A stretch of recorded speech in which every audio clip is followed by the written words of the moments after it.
Amados, abramos nossas Bíblias no Evangelho de Marcos, capítulo 12, dos versos 28 a 34.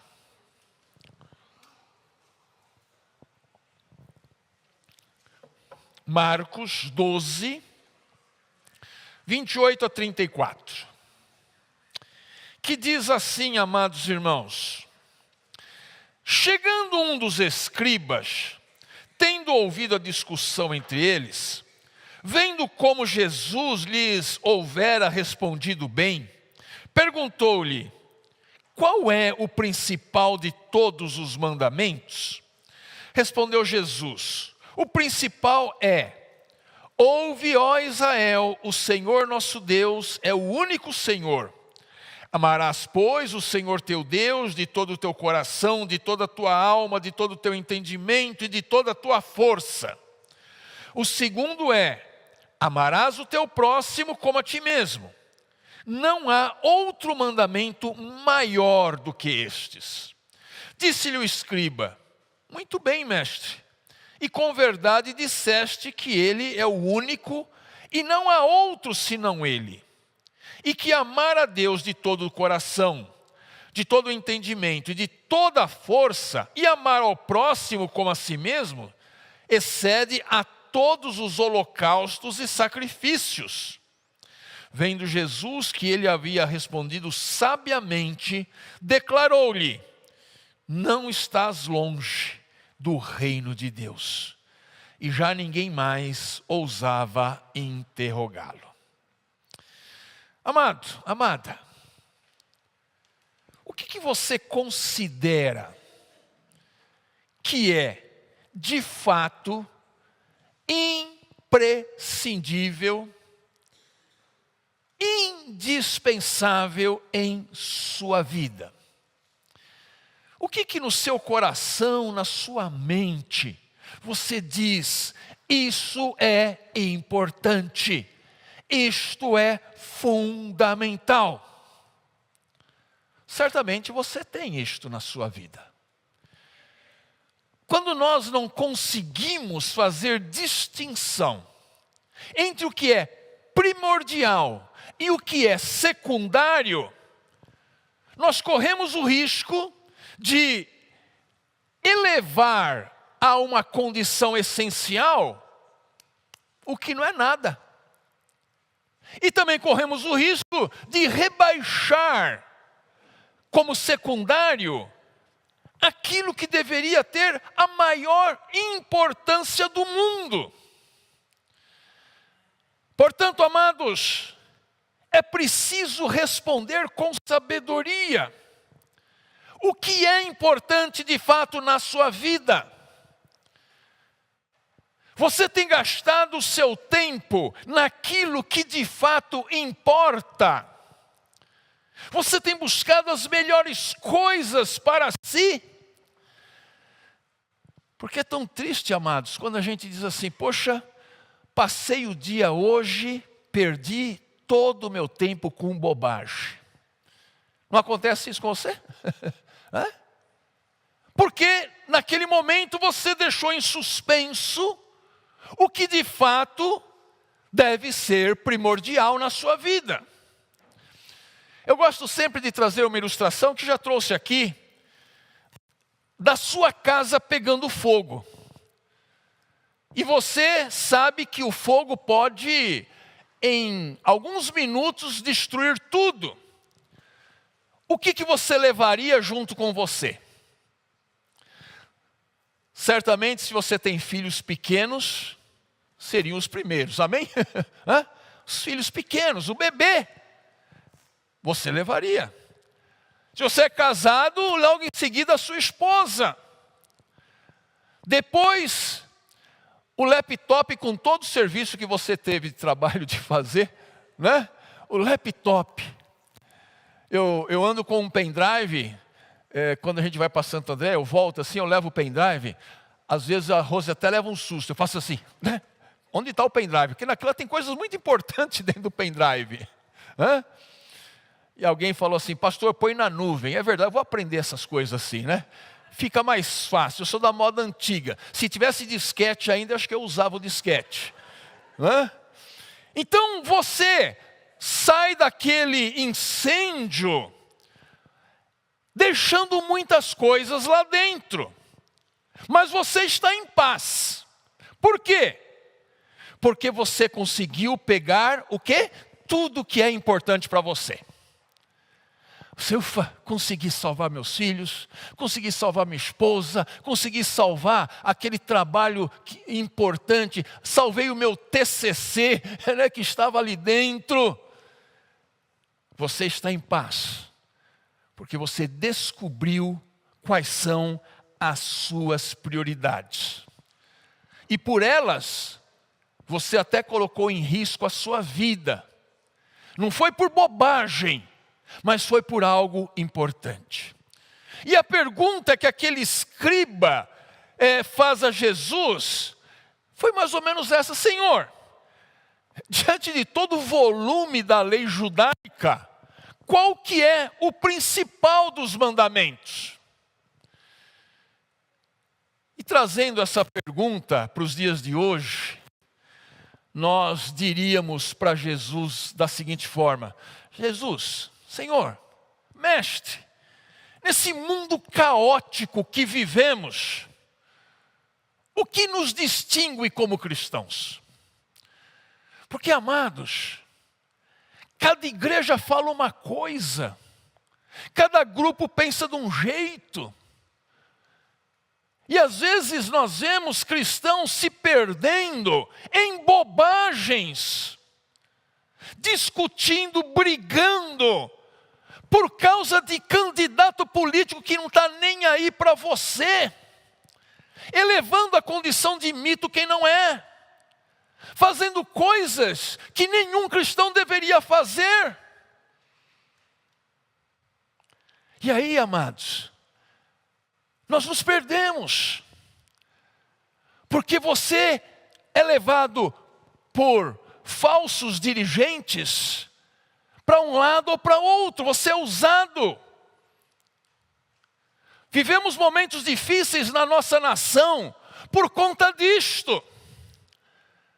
O povo de Deus precisa orar, sim, para que esta nação encontre Jesus como Senhor. É isto, irmãos. Então Jesus, o que nos distingue, o que nos deve distinguir como cristãos? E a pergunta daquele homem era pertinente, porque no universo judaico, eles encontram, né, lá no Pentateuco, 613 ordenanças que eles devem obedecer. Todo judeu, principalmente o fariseu do partido fariseu, ele tem 613 ordenanças, que eles chamam de mitzvot, sendo que 365 mandamentos são negativos, do tipo: não faça isso, não faça isso, não faça aquilo. E 248 mandamentos do tipo: faça. Já pensaram, irmão, ser judeu não é fácil não. Você tem aí 613 mandamentos. Então, aquele homem questiona Jesus: Senhor, de tudo isto, qual é o principal? Eu também tenho essa preocupação, irmãos. Eu também tenho. Senhor Jesus, o que o Senhor espera diariamente de mim? Senhor, o que é importante eu fazer neste mundo que seja do seu agrado, não do meu, do seu? E Jesus então vira-se para aquele escriba e diz: ouve, ó Israel, o Senhor é o nosso Deus, só Ele é o Senhor. Amarás o teu Deus de todo o teu coração, de toda a tua alma, de todo o entendimento, de toda a tua força. E quando Jesus citou esse mandamento para o escriba, ele gostou, ele concordou, Porque, amados, todo judeu, ele recita até hoje, até nos dias de hoje, todas as manhãs e todo pôr do sol, as palavras do Shema. Shema é a primeira palavra, é ouve, né? Ouve, ó Israel, que está lá em Deuteronômio 6,4. Então Jesus busca lá em Deuteronômio 6,4 que ele deve guardar, que ele deve amar a Deus acima de todas as coisas. E amados, isso não é importante apenas para o judeu, é para nós também. De tudo que a gente faz nesse mundo, de tudo aquilo que você faz na sua vida, amar a Deus é o mais importante de tudo. Glorificar a Deus é a responsabilidade de todo cristão. Como diz Paulo lá em Colossenses, tudo que você fizer, seja para a honra e glória de Deus. Tudo que você fizer, você trabalha em tal área, faça para a glória de Deus. Você dá aula, faça para a glória de Deus. Você dirige um carro, faça para a glória de Deus. Claro que por mais que tentemos, sempre será um amor imperfeito. O nosso amor para com Deus, infelizmente, é um amor imperfeito. Mas Deus não busca um amor perfeito. Ele busca um amor verdadeiro. Um amor sincero. Um amor honesto. Sim, amados, nós não amaremos, conseguiremos neste mundo amar perfeitamente a Deus, mas devemos cada vez mais buscar. O seu amor para com Deus deve ser sincero. Deve ser verdadeiro. Deve vir lá do fundo da alma, no fundo do seu coração, porque assim, com toda a tua força, com todo o teu entendimento. E em seguida Jesus junta um outro mandamento que está lá em Levítico 19. E amarás o teu próximo como a ti mesmo. Então Jesus fala para aquele escriba, que aquilo que há de mais importante na lei é isto: amar a Deus acima de todas as coisas e amar o seu próximo como a si mesmo. Então Jesus está querendo demonstrar que você não pode fazer uma coisa se não fizer a outra. Por isso que Jesus juntou esses dois mandamentos. Você ama a Deus? Ah, eu amo, então ame o seu próximo. As coisas não são desligadas, porque muita gente quer amar só a Deus. Amar a Deus é lindo, é maravilhoso, é fofinho, é gostoso. É uma cruz que só tem o eixo vertical. Só aponta para Deus, faz tudo para Deus. A pessoa vai e passa horas na sala do trono. E quando desce, ninguém suporta ele. Porque o seu amor é só vertical. E muita gente quer fazer da nossa fé cristã esta visão vertical. Mas isso é parcial. Jesus falou, as duas coisas são importantes e andam juntos.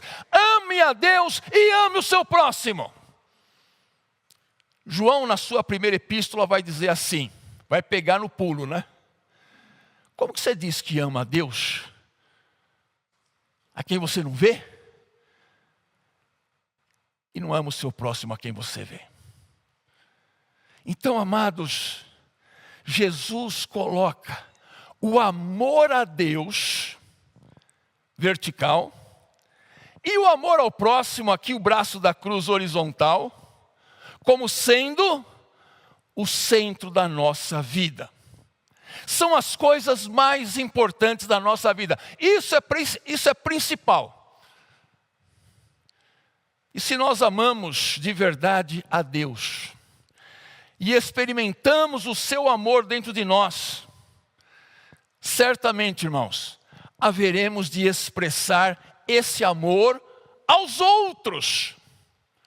Vejam, não é para a família, todo mundo ama a família. E Jesus vai dizer assim: se você ama a sua família, porque eles te amam, grande coisa, os gentios fazem o mesmo que você faz. Não tem diferença nenhuma. O problema é amar quem não é amável. Esta que é a grande questão. O Max um dia, aos olhos do mundo, não era amável, mas em Deus o ama. Agora todo mundo ama o Max. Que beleza, Max. Glória a Deus pela sua vida. Muito importante o seu testemunho, viu? Deus tocou no seu coração para edificar a igreja. Então, amados, um relacionamento de amor com Deus torna possível o relacionamento de amor com outros. Isso não significa que você vai acertar sempre. Por amor, você também erra. Em nossa caminhada podemos nos enganar. O amor não nos torna infalíveis. Não nos torna infalíveis. O amor nos torna, assim, vulneráveis. Mas a gente ama. Sabe, irmãos, quando nós temos a coragem de nos aproximar das pessoas, conhecer os seus dramas, a nossa visão se modifica. Nós identificamos no outro pessoas que, assim como nós, estão buscando a presença de um pai.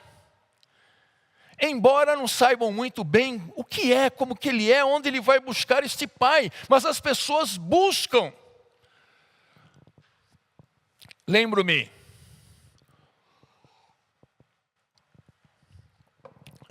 que, tão logo nós iniciamos, lá em Santo André, o nosso trabalho de capelania, num grande hospital da cidade, e tínhamos lá um ministério de capelania, 2 vezes por semana íamos uma dupla, a Rose participou todos esses anos, o seu também.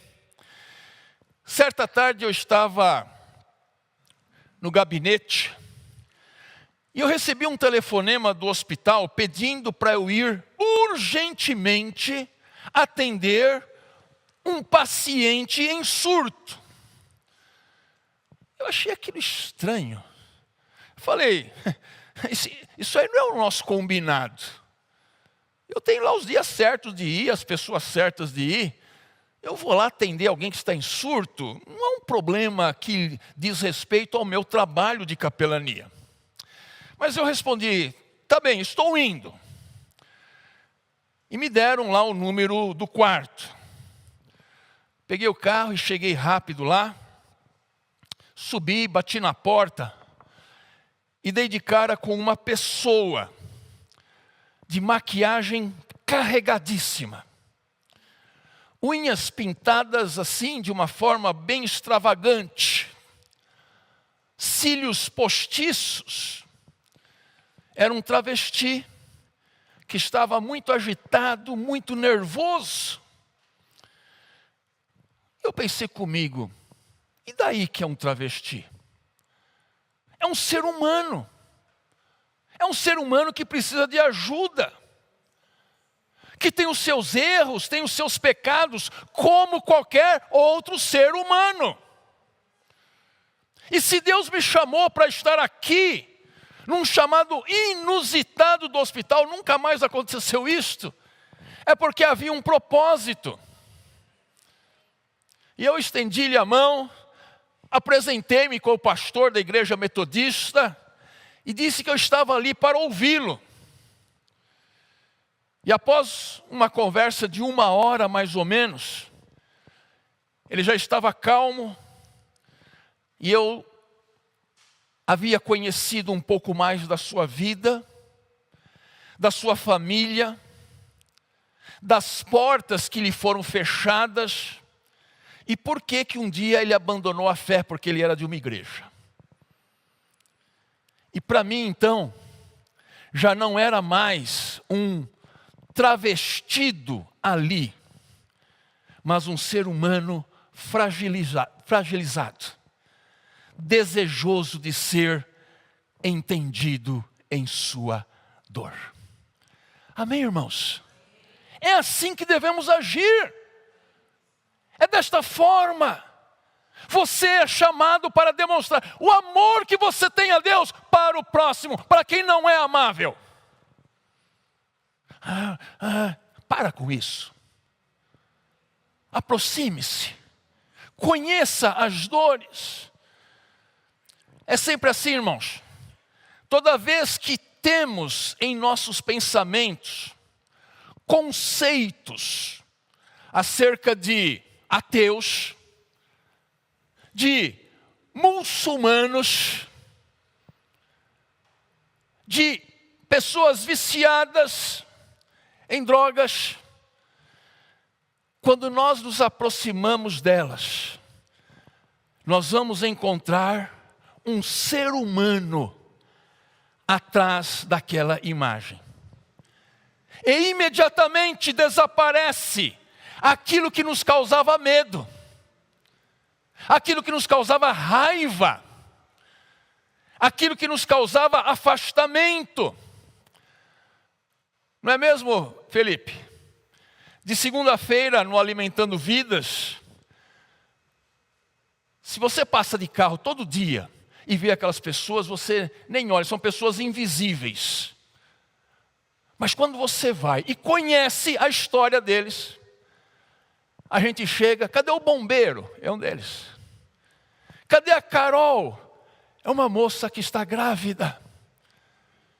Não são pessoas que não têm nome, que não têm cara, que não têm... São pessoas que são amadas por Deus. E você quer se unir só com quem pensa igual você. E aquelas pessoas, quando nos vêm chegando, se aproximam com alegria, são respeitosos, são gentis, são amáveis. Nos Estados Unidos, no meio oeste americano, que é bastante conservador, as igrejas, elas têm, os seus membros são chamados de WASP, W-A-S-P. W é white, A-S anglo-saxão, P protestante. Alguém já viu esse termo? WASP. As igrejas deles só tem gente loira de olhos azuis. Latino, negro, não. Porque para eles crente é daquele jeito. Aí gostam também de ter uns fuzil, uma arma na sua casa. Andam armados quando não levam para a igreja. Percebem, amados, que nós não podemos viver assim ou pensar assim como essas pessoas. Não foi justamente isso, amados, que eu acabei de contar que Jesus fez durante todo o seu ministério. Diante de uma mulher samaritana, Jesus quebrou um tabu de séculos, ao conversar afetuosamente com ela à beira do poço. Até os discípulos tomaram um susto. Eles tinham ido à cidade comprar mantimento, a hora que ele chega, meu Deus, Jesus está conversando com uma mulher, e é samaritana. Porque um judeu não conversa com uma mulher em público, e principalmente se ela for samaritana. A um desonesto cobrador de impostos chamado Zaqueu, Jesus olhou, eu quero almoçar na sua casa. E todo mundo arregalou os olhos. Esse homem não presta, é ladrão, cobrador de impostos. Jesus falou, eu sei, e é lá na casa dele que eu quero almoçar. É interessante, irmãos, que palestinos e judeus, quando separados por um muro, odeiam-se mutuamente. Quando nós visitamos Israel, fomos até Belém. Belém é dominada pelos palestinos, né, ali. Você tem um muro separando Jerusalém de Belém. É muito perto, mas está separado. Quem está ali odeia quem está cá, e quem está cá odeia quem está lá. Mas quando árabes e judeus partilham dos mesmos espaços, seja em Jerusalém ou na região da 25 de março, eles convivem amistosamente. Sabiam disso? Está cheio, vivendo amistosamente, sem problema. O problema é quando coloca um muro. Irmãos e irmãs, se você ama a Deus com toda a sua força, com todo o seu entendimento, de todo o seu coração, demonstre que você ama verdadeiramente a Deus, amando também quem não é amável. Ame o seu próximo como a si mesmo. Ah, pastor, mas olha, faz isso, olha o erro, olha o pecado. Não se trata de condescender com o erro ou com o pecado, mas usar as oportunidades para lhes apresentar Jesus. Porque talvez seja esta a única oportunidade que eles vão ter de conhecer a Cristo. Não exija nada de ninguém, nada, apenas apresente-lhe Jesus. Seja um facilitador para que venham a conhecer a Deus. E também jamais diga para alguém: olha, Jesus te ama, viu? Enquanto você mesmo não for capaz de amá-lo. Porque é hipócrita, né? Eu não amo. Eu até me afalo: Jesus te ama. Só diga isto se você também ama a pessoa. Terminando. Durante essa semana, nos últimos dias, eu fiquei com uma música do Asaf Borba na cabeça. É uma música antiga, ela é de 85. Mas Deus me trouxe a lembrança por conta da mensagem dessa música. Infelizmente não será possível cantá-la, mas apenas eu vou ler as primeiras linhas. Diz assim: ensina-me a amar, mesmo quando só há ódio ao meu redor. Ensina-me a dar, mesmo quando não há nada a receber. Ensina-me a aceitar tudo que tens preparado para mim, confiando que tudo está em tuas mãos e que tudo vem de ti, Jesus. A música chama-se assim: ensina-me a amar. Eu convido os irmãos a ouvirem. Conhecem? Conhece essa música? Coloca lá no YouTube, escute. Maravilhosa. Uma inspiração divina. Onde Asaf Borba diz justamente isso. Eu preciso aprender a amar. Mesmo quando tudo está caótico à minha volta. Mesmo quando não há motivos para amar. Senhor, ensina-me a amar. Que esta igreja seja conhecida como a igreja que ama. A igreja que recebe. A igreja que está de braços abertos. Não para julgar, mas para amar. A Deus pertence todo julgamento. A Deus pertence o mudar a vida. Como mudou a vida do Max? Como tem mudado a vida de tantas pessoas. Que o Senhor te abençoe. Que você ame. Aqueles que são amáveis, fáceis de amar. E aqueles que também não são amáveis. Porque este amor é porque Deus colocou você na frente dessa pessoa para amá-lo. Eu não sei o que aconteceu com aquele rapaz que eu visitei no hospital. Mas eu fiz a minha parte. Eu levei uma palavra de fé, de amor, de perdão. E eu espero que Ele tenha guardado no seu coração. Mas estou bem certo que Deus me enviou lá de uma forma totalmente inusitada, para conversá-lo, ouvi-lo e me colocar ao lado dele. Que Deus nos abençoe. Amém.